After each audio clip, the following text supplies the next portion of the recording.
Hi, my name is Alonzo and welcome to my video blog. Today I'd like to talk about aerobic versus anaerobic exercise and its effect on the metabolism. A lot of people are under the impression that to burn body fat you have to use aerobic exercise. I agree that if an individual is healthy enough you can burn fat doing anything including aerobics or aerobic exercise.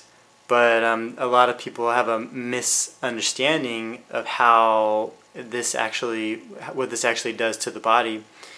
And part of that misconception is that the belief that elongated periods of movement, building up heat in the body with sweat, they're actually literally burning the fat off the body, and that's not what actually happens. Our bodies are actually designed to adapt to everything, to its environment. So one thing that has to happen to adapt to long periods of stress, which is coming from aerobics exercise, is to actually slow the metabolism down enough to accommodate the energy output. So one of the main reasons why aerobics exercise is not beneficial to burning unwanted body fat is that you're actually training the metabolism to be more efficient for that environment of stress.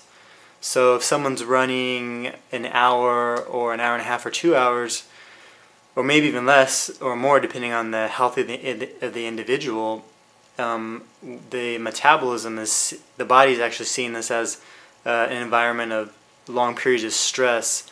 So to accommodate that, the metabolism needs to be adjusted to slow down.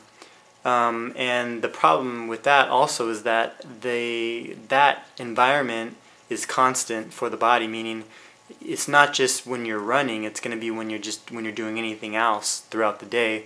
Your metabolism is going to be slowed down.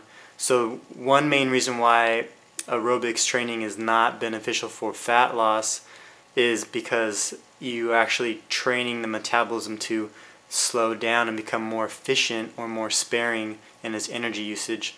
Another good reason that aerobic exercise is not beneficial for fat loss is that you're not creating this environment of need. When you do anaerobic training, it's usually bursts of movement, bursts of energy, and that is very fast typically. So and with more maximal effort than running. With running you can get into a pace. I'll use running example, but aerobics you can get into a pace as opposed to anaerobic where you push yourself very hard for a short period of time. So this calls on different muscle fibers to react, and these muscle fibers break and tear. So now they need more nutrients to heal the soft tissue damage.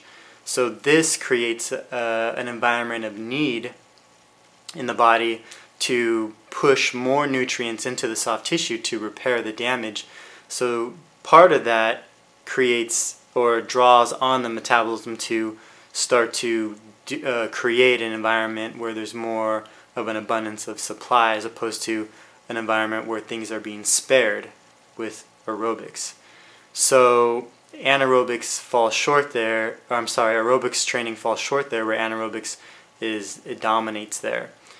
So with aerobics training, there's not enough need for nutrients. You have to actually spare energy, spare nutrients because the body is under this elongated period of stress and it needs to accommodate that.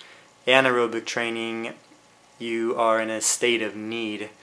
And along with that, there's the whole other factors of the hormone production with both the aerobics exercise and the anaerobics exercise.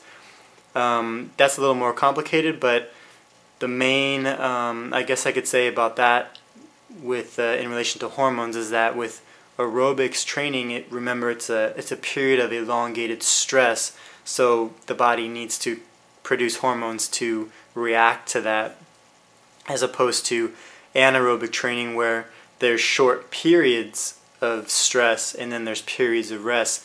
So less of the stress related hormones accumulate in the body, in the blood, and so the body doesn't have to spend a lot of energy trying to get rid of these at the end of the day.